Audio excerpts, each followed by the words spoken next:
안녕하세요. 네. 자, 연암 박지원 특집 고전 3분의 모든 것 두 번째 거야. 2권.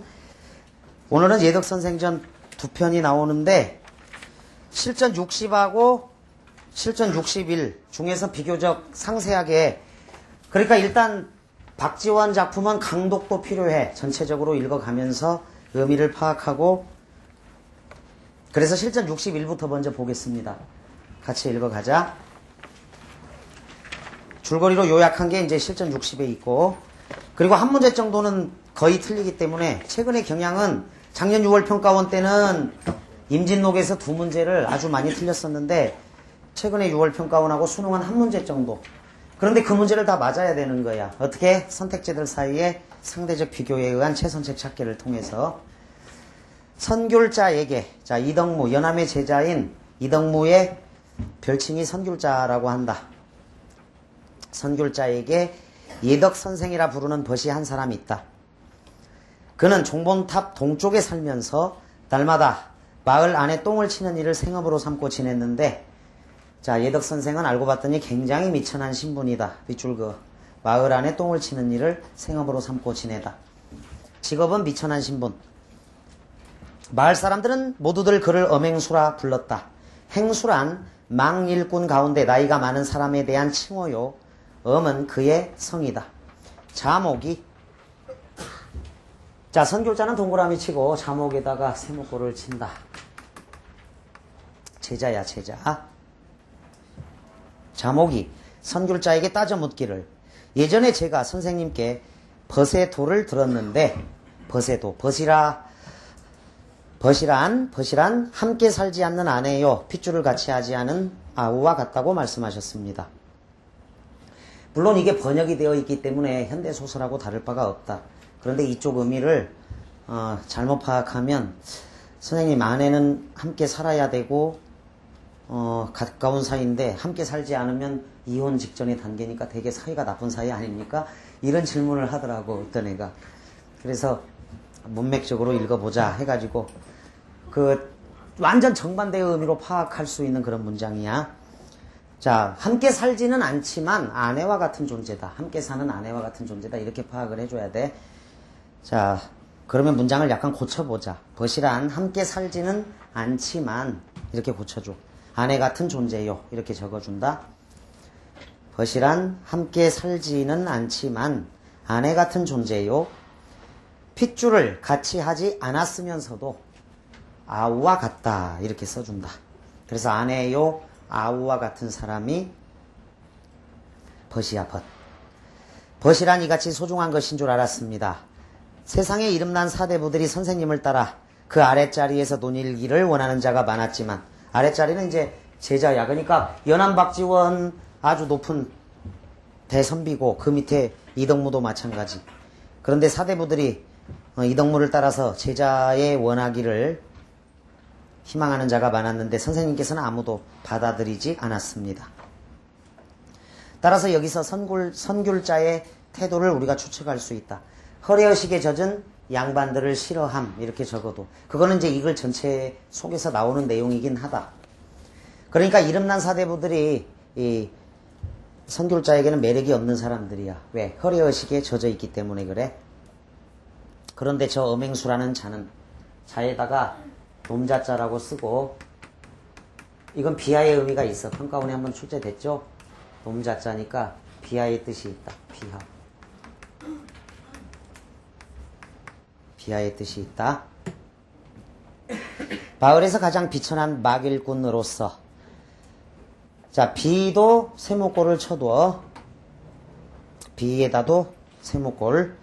비천한 막일꾼으로서 열악한 곳에 살면서 남들이 치욕으로 여기는 일을 하고 있는 사람인데, 선생님께서는 자주 그의 덕을 칭송하여 선생이라 부르는 동시에 장차 그와 교분을 맺고 벗하기를 청할 것 같이 하시니 제자로서 심히 부끄럽습니다. 밑줄, 그러하오니 문화에서 떠나기를 원하옵니다. 자, 스승 아래에서 떠나기를 원하옵니다. 자, 자목은 이제 겉만 보고 판단하는 사람이라서 그래.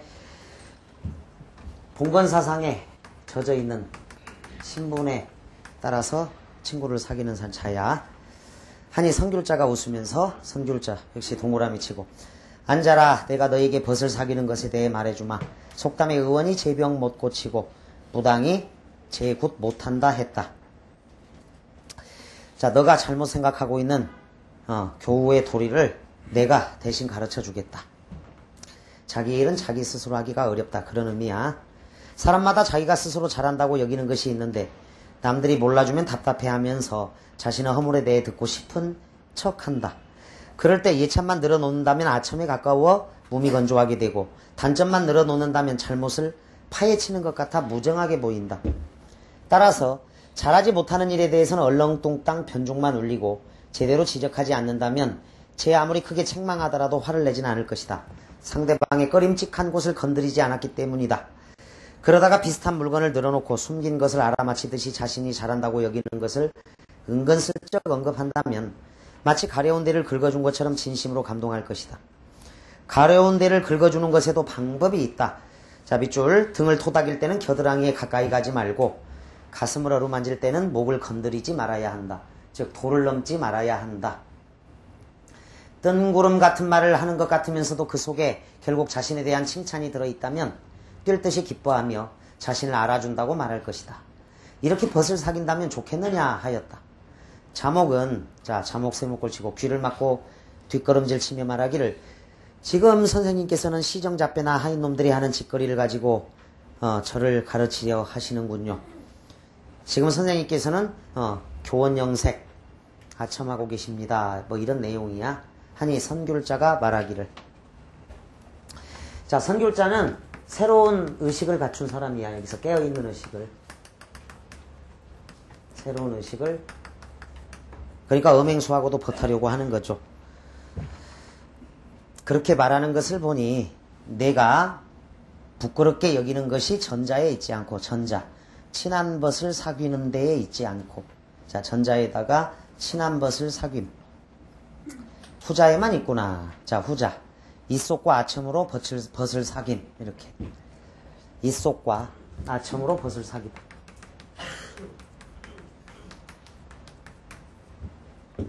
오히려 내가 부끄럽게 여기는 것이 그 누가 됐든 친한 벗을 사귀는 데에 있지 않고 아첨으로 벗을 사귀는 데에 있구나. 무릇 시장에서는 이해관계로 사람을 사귀고 면전에서는 아첨으로 사람을 사귀지. 아무리 친한 사이라도 3번 손을 내밀면 누구나 멀어지게 되고, 자, 아무리 친하다 하더라도 3번 도와달라 양식을 구걸하면 멀어진다는 거야. 아무리 묵은 원한이 있다 하더라도 3번 도와주면 누구나 친하게 되기 마련이지. 그러므로 이해관계로 사귀게 되면 지속되기 어렵고 아첨으로 사귀어도 오래갈 수 없다네. 훌륭한 사귐은 꼭 얼굴을 마주해야 할 필요가 없으며 훌륭한 것은 꼭 가까이 두고 지낼 필요가 없지. 빗줄. 다만 마음으로 사귀고 덕으로 벗하면 되는 것이니 이것이 바로 도의로 사귀는 것일세. 위로 천고의 옛사람과 벗해도 먼 것이 아니요 말리나 떨어져 있는 사람과 사귀어도 먼 것이 아니라네. 따라서 기억 앞의 문장이 주제야. 참된 교우의 방식은 마음으로 사귀고 덕으로 벗해야 한다. 즉 도의로 사귄다. 그것이 이제 구체화된 게 천고의 옛사람과 벗할 수도 있다라는 게 7번 문제야. 7번 문제는 굉장히 많이 틀렸는데 사실은 이게 이제 도산12곡이 출제가 되고 도산12곡을 다 공부하면 절대 안 틀릴 문제다. 평가원에서도 수능에서도 언급이 됐기 때문에 기억과 유사한 태도죠. 1번 고인도. 자, 성인군자야. 고인. 성인군자. 고인도 나를 못 보고 나도 고인을 직접 못 뵈. 왜? 돌아가셨으니까. 맹자, 공자님 다 돌아가셨죠. 고인을 못 뵈도 밑줄. 그분들의 여던 길, 가던 길은 내 눈앞에 있네. 가르침, 학문 수양, 인격 수양의 길은 내 앞에 있네. 여던 길 앞에 있거든. 역시 밑줄. 아니 가고 아니냐고 어쩔고 의지 따르겠다. 야. 가르침을, 인격 수양을, 학문을 따르겠다는 의지를 보이고 있다. 따라서 답이다. 즉 위로 천고 옛사람과 벗할 수 있다. 사서삼경은 남아있기 때문이야. 그게 도의로 사귀는 것이다. 그래서 1번이 답이다. 4번하고 많이 헷갈려서 틀렸는데 4번. 작은 것이 높이 떠서 만물을 다 비추니 밤중에 광명이 너만 한이 또 있느냐. 자, 달을 예찬한다. 오후가 중에 윤선도의 오후가 중에 보고도 말 아니하니 덕을 갖추고 있어요. 대벗 동그라미 의인법이죠. 대벗인가 하노라. 따라서 자연물과 벗하는 것도 어떻게 보면 사귐이 아주 넓어진 거인 것 같지만 사실은 이거는 달의 덕성을 예찬하고 있는 시조이다. 그래서 답이 안 되고 여기는 이제 천고의 옛사람과 벗하다라는 건 성현의 가르침을 그대로 따르겠다 뭐 이런 내용이야. 따라서 4번으로 가지 말고 1번으로 화살표를 해둔다. 2번 송강정철 답다. 시가 쟤는 뭐 성권동집에 술 동그라미 술 이거 딴 말 어제 듣고 누운 소 말이 아니라 소야 발로 박차서 원친호와 지지를 타고 아해야 내 권농 계시냐 정자수 왔다 하여라. 자 생략을 통해서 해악을 우리에게 주는 자 풍류가 있는 시조다. 쉽고요. 3번 높으나 높은 나무에 날 보나여 올려두고 여보 번입내야 흔들지나 말려무나 밑줄 긋고 나려서 죽기는 서럽지 아니어도 님 동그라미 님 못 볼까 하노라. 따라서 그 3번 시조는 그냥 환해 풍파 이렇게 적어도 벼슬길에서 겪는 고통스러움이라든가 어려움에 대해서 언급한 시조야. 님은 여기서 임금님이다. 벼슬길의 어려움.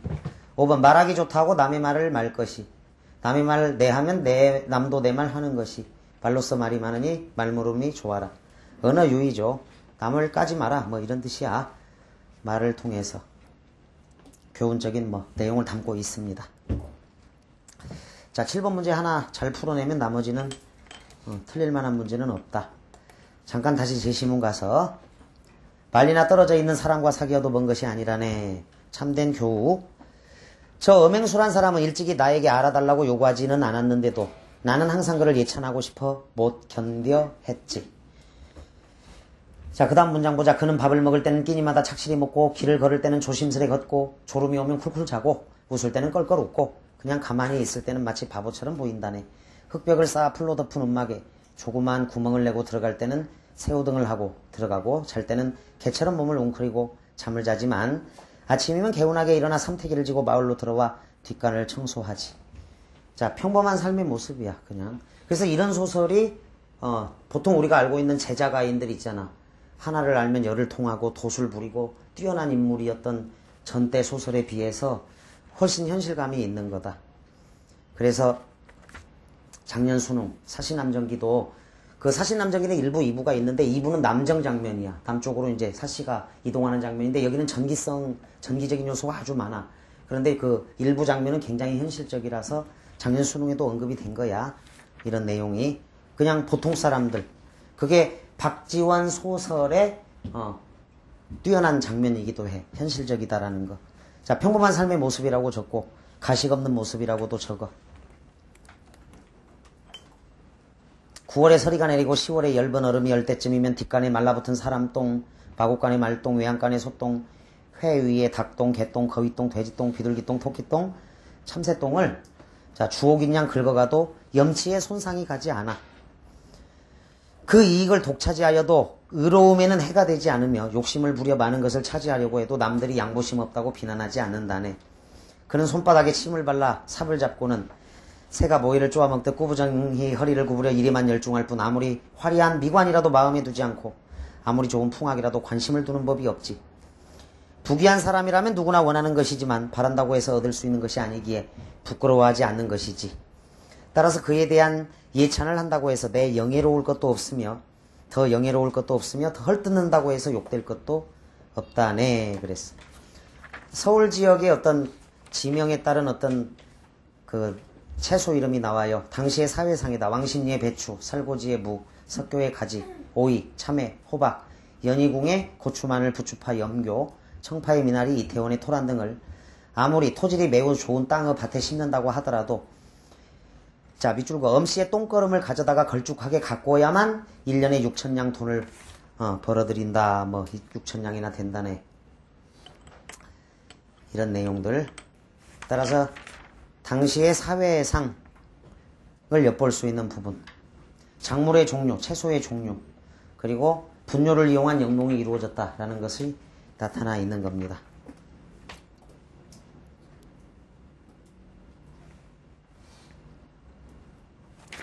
자, 뒤에는 좀 쉬우니까 생략하겠다.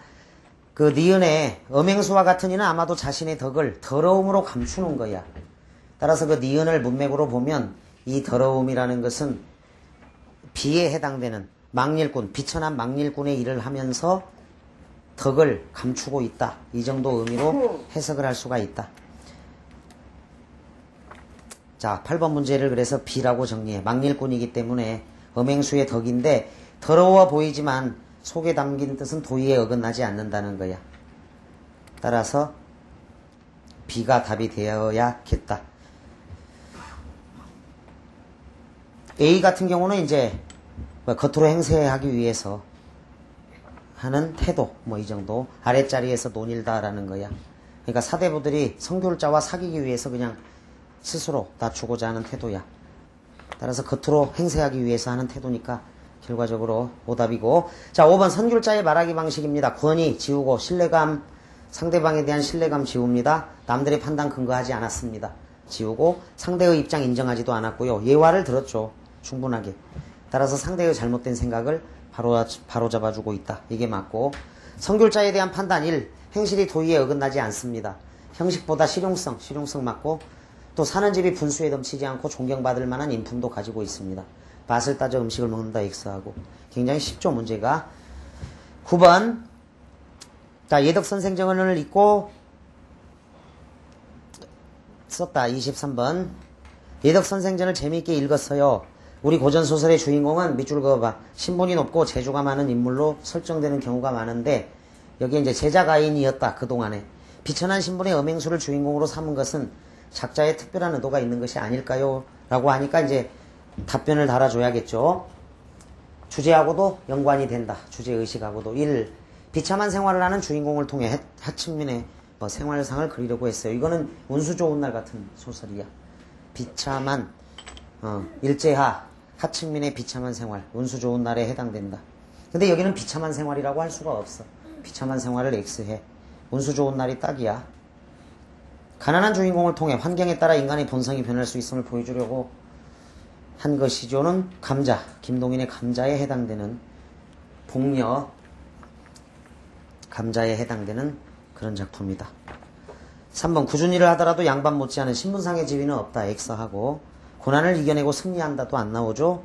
5번 주인공의 진솔한 삶의 모습을 보여주고 있습니다. 양반들의 가식적인 행동과 의식을 간접적으로 비판하기 위해서인데, 자, 그래서 아랫자리에서 논일기를 원하는 자를 여기 선귤자는 싫어해. 그런데 다음 장면을 또 읽으면 이게 더 자세히 잘 나온다.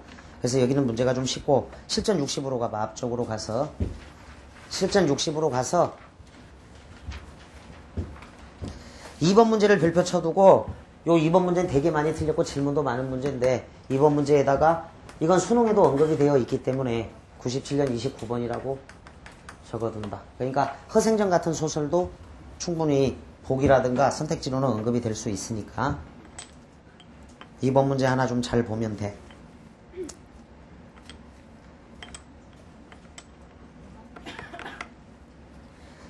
자, 실전 61 뒷부분부터 좀 보도록 하자.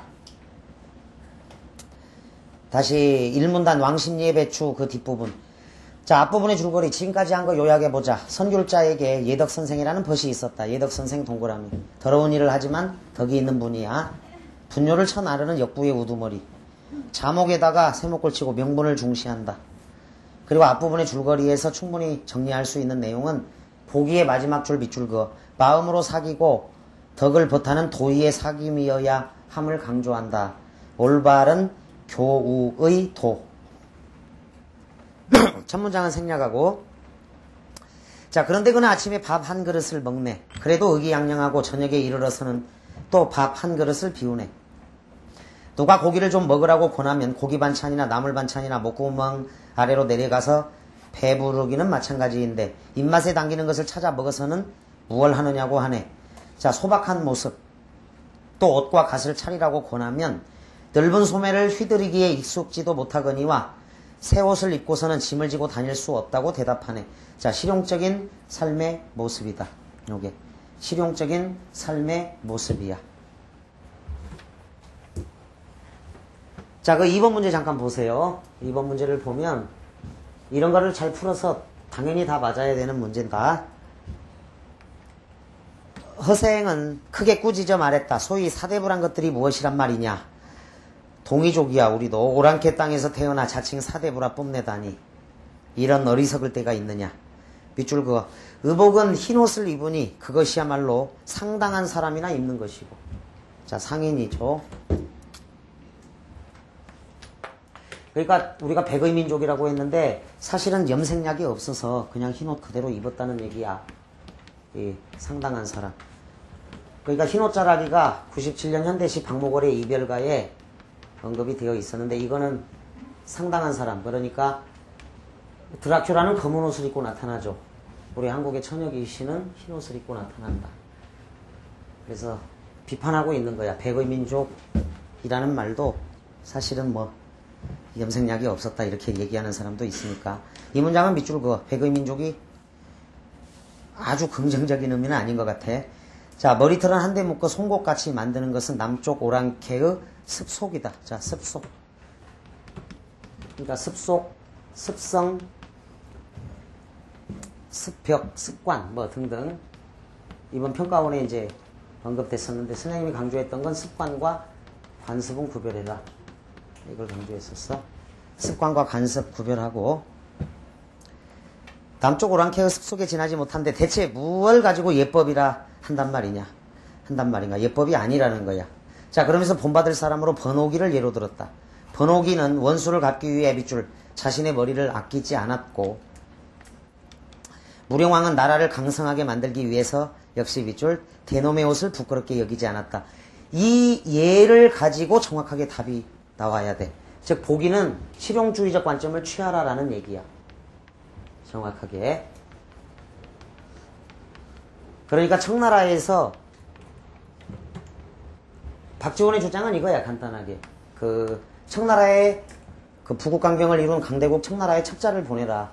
그리고 황비용 머리처럼 만들어라. 옷도 청나라 옷을 입고 머리도 청나라 사람들처럼 해서 친해진 다음에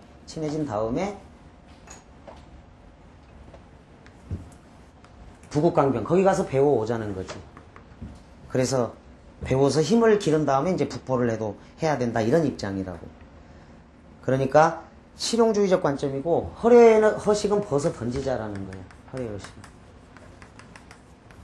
즉 여기 번호기의 사례 자신의 머리 그러니까 우리가 상토 틀고 우리 조상들 1년에 머리 몇 번이나 감았을 것 같아? 한 번 정도 아닐까? 그 단오날 창포물에 송곳처럼 이렇게 했으니까 신체 발부는 수지부모다 해서 조상들이 물려받은 거 하나도 이게 잘라내지 않았는데 손톱하고 발톱은 왜 깎아갔는지 이해가 안 가. 하여간 그 유교적인 어떤 질서가 굉장히 허례의식이 강한 건데 이거는 16세기부터야 주자가래가 들어온 거는. 실제로 송순 면왕정가를 쓰신 송순 집안의 기록에 의거하면 송순이 죽으면서 재산을 딸아이, 큰아들, 둘째 아들에게 아주 똑같이 분배하는 기록이 남아있어. 그러니까 송순 시절만 하더라도 큰아들에게 전부 다 제사 지내라고 해서 물려주고 이런 게 아니고 딸과 아들을 아주 공평하게 대접을 했어. 딸도 자식이다 해가지고. 그러니까 족보에 이름 안 올리고 이런 것도 후대의 풍속이야. 그 남존여비 사상도 주자가리가 들어오고 나서야. 그러니까 고려 때라든가 조선 중기 이전까지는 아주 평등했어. 딸도 큰아들도 둘째 아들도. 그러니까 이제 허례의식이 돼버린 거야. 송순 다음 시기야 이게. 하여간 예법이라고 하는 건 사람들이 만들어낸 것에 불구하고 오랑캐의 습속이다라는 그런 의미가 있는 거고 허례의식은 벗어내야 된다라는 거야. 그래서 2번 답을 1로 가줘야 돼. 기억으로. 실용적인 관점으로 봐줘야겠다. 그래서 2번 답은 1로 간다.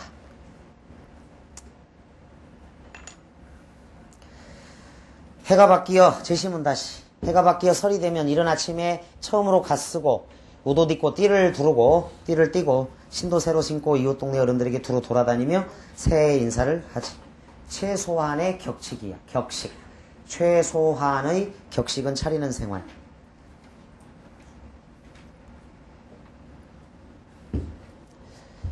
자, 예의에 벗어나지 않는 행동은 한다는 겁니다. 어른들에게 인사를 하니까. 그리고 돌아와서 헌옷을 도로 꺼내 입습니다. 발채를 지고 마을 안으로 들어서거든 엄행수와 같은 분은 더러운 상일로 자 높은 덕을 가리고서는 세상을 크게 숨어 사는 분이 아닌가. 따라서 여기 더러운 상일, 동그라미 다시 쳐놔. 아까 8번 문제였어. 뒤에. 그런데 숨겨져 있는 거지. 겉으로는 비천한 일을 하지만 사실은 덕이 있으신 분이라는 거야. 옛글에 이르기를. 자, 인용 1.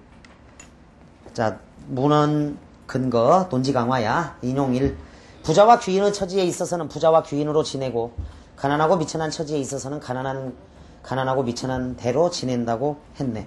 자, 분수대로 사는 삶이야. 분수. 타고난 분수대로 사는 삶이야.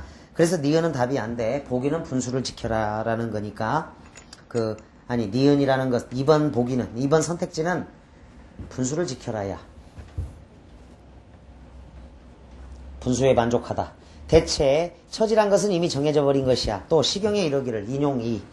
자, 책을 통한 문헌을 통한 논지 강화 2야. 아침 저녁 국물을 같이 보는데도 분복이 저마다 다르다고 했네. 밑줄. 분복이란 것은 타고난 것이란 말이지. 자, 그래서 분수론과 운명론이야. 이것도 운명론. 운명론적인 요소다. 운명론적인 요소다.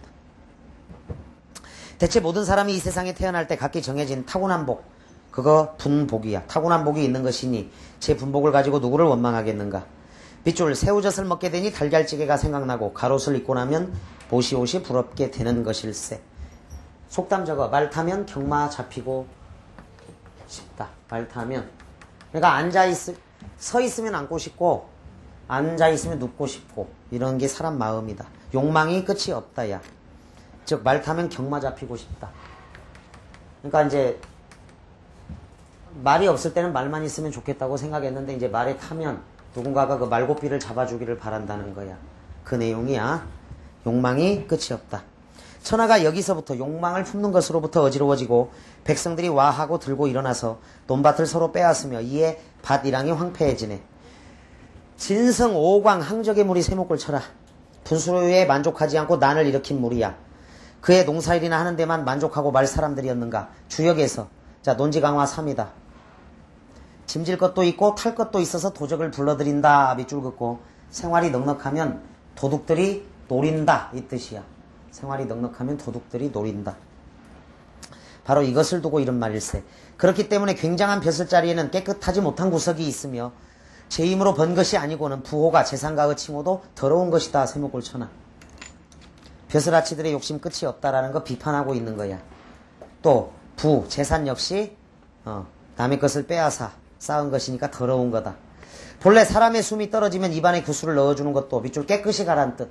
죽을 때는 빈손으로 가는 거야. 저 음행수는 똥과 거름을 날라서 스스로 먹을 것을 장만하기 때문에 그를 지극히 조촐하지는 않다라고 말할런지는 모르겠네. 그러나 그가 먹을 거리를 장만하는 방법은 지극히 향기로웠으며 그의 몸가짐은 지극히 더러웠지만 그가 정의를 지킨 자세는 지극히 고왕했으니 그의 뜻을 따져본다면 비록 만종의 녹을 준다고 하더라도 바꾸지 않을 걸세.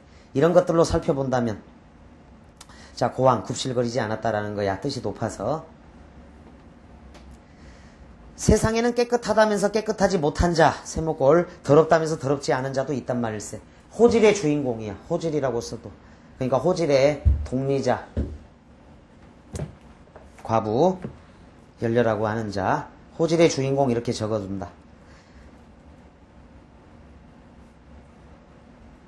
내가 먹고 없는 데서 견디기 어려운 처지에 다다르면 밑줄 항상 나보다도 못한 처지의 사람을 생각하게 되는데 음행수에 이르러는 견디기 어려운 처지란 것이 없네. 가장 비천한 자라서 그러지. 그러니까 나만 또 못한 처지의 사람을 생각하다. 더 어려운 사람을 생각하다. 그래서 자신의 어려움을 견뎌내려고 애를 쓰다. 자, 여러분보다 어려운 처지에서 공부하는 사람들 굉장히 많아. 그러니까 공부할 수 있는 여건은 우리 대성학원 학생들은 잘 갖추어져 있는 거야. 실제로. 그러니까 열심히 수업 듣고 복습하고 실력 올리는 거는 다 갖추어져 놓은 거라고. 여러분들이 어렵게 공부하는 사람들도 많다. 진심으로 도적질할 마음이 없기로 말하면 음행수 같은 분이 없다고 생각하네. 밑줄 그어. 이 마음을 더 키워 나간다면 성인도 될 수 있을 것일세. 성인 동그라미. 욕심 없이 사는 길이 성인의 도와 통한다. 이렇게 적어도 욕심 없이 사는 길이 성인의 도와 통하는 일이다. 대체 선비가 좀 궁하다고 해서 궁기를 떨어도 수치스러운 노릇이요. 출세한 다음 제 몸만 받들기에 급급해도 수치스러운 노루실세. 자, 미음의 내용이 이제 그 1번에 2번으로 화살표를 하세요. 미음의 내용을 1번에 2번 선택지로 화살표를 해둔다. 자, 밑줄 본분에 충실하지 않는 사대부 비판, 이런 내용이다. 아마 음행수를 보기에 부끄럽지 않을 사람이 거의 드물 것일세. 즉 분수에 만족하지 않고 깨끗하지 못한 양반 사대부 비판의식이 있는 구절이야. 그렇기 때문에 나는 음행수를 선생으로 모시려고 하고 있단 말일세. 어떻게 감히 벗으로 사귀겠다고 할 것인가. 그렇기 때문에 나는 음행수를 감히 그 이름을 부르지 못하고. 예덕선생 동그라미. 자, 제목이 여기서 나왔겠죠. 예덕선생이라고 일컫는 것일세. 올바른 삶의 태도를 지니는 사람이다. 자, 서민계층에서도 참된 인간성 존재할 수 있다. 서민에 대한 인격 존중의 모습이 이 소설에는 드러나 있어. 1번 가난한 삶에 만족하려는 태도 비판 X에 만족한다라는 걸 예찬하고 있는 거고, 또 본분에 충실하는 거야. 1번에 2번 선택지를 3번에 2번 선택지로 연결해. 1번에 2번을 3번에 2번 선택지로 연결한다. 본분에 충실하지 않는 사대부 비판. 3번 위글의 화자가 취업을 희망하고 있는 사람에게 충고할 수 있는 말. 직업의 사회적 인식보다 밑줄 직업을 대하는 성실한 태도, 성실성이 더 중요합니다. 3번 신분 질서의 붕괴로 혼란에 빠진 사회상 폭로. 자, 사회상 폭로도 X하고, 유능한 인재 등용의 소극적인, 자, 인재 등용의 문제 아니야. 지배계층 고발 X하고, 새로운 가치관 주장하고 있어. 내용은 맞아. 그런데 학자들의 입장 옹호까지 간 게 아니라 여기 이제 선귤자의 새로운 가치관이야. 그래서 5번에다 세목을 친다. 1번 답을 2로 하고 2번 답을 1로 하고 3번 답은 2입니다. 3번에 1 보수를 생각하기보다 적성에 맞다 X에 적성 얘기 없고, 3번 장래성 있는 직업도 아니다 X하라. 4번 사회적 기여도는 분명히 있어. 그런데 이제 이거는 소설 다 읽고 나서 부수적으로 나오는 내용이야. 글쓴이가 말하고자 하는 건 성실성, 직분에 충실하는 거야. 사회적 기여도 우선적으로 고려해야 합니다 보다. 5번 적정한 보수가 보장되다도 X에. 4번 문제 선귤자의 말하기 방식에 대한 설명이다. 인정에 호소하고 있다 X, 반어적 표현 안 나옵니다 X하고, 권위 있는 말과 글을 인용했어요. 여기까지만 맞아. 끊어. 그런데 자기 과시 아닙니다 X에. 상대방의 의견에 동조하고 있지 않습니다 X에. 대상은 예덕선생이다. 대상의 특성을 부각시켜 상대방의 생각을 깨우쳐주고 있다. 대상의 특성 부각받고 상대방의 생각을 깨우쳐주고 있다. 맞죠? 4번 답을 5로 하자. 자, 그리고 그 저 앞에 박지원 특집에 대한 어떤 설명은 좀 어렵다 하더라도 여러분들이 저 앞에 가서 먼저 공부를 하는 것도 도움이 된다. 박지원의 사상은 이게 우리가 수능을 대비하려고만 해서 공부하지 말고 시대를 앞서갔던 인물이고, 분명하게 공부할 게 되게 많아. 박지원 선생에 대해서는. 그러니까 우리가 인문계 학생들이고, 예를 들어서 박지원의 어떤 대사상, 이 거인에 대해서 수능에서 양반전 하나만 신청가랑 같이 나왔다는 건 대접이 소홀하고, 물론 민홍전이 평가원에 한 번은 나왔다. 좀 어려워 민홍전 문제는. 그런데 박지원에 대해서 이런 선각자적인 의식은 물론 한계는 있습니다. 그런데 우리가 받아들이고 시대를 살아가는 어떤 가르침을 주는 내용이니까 공부하는 것을 권장합니다. 자, 감사합니다.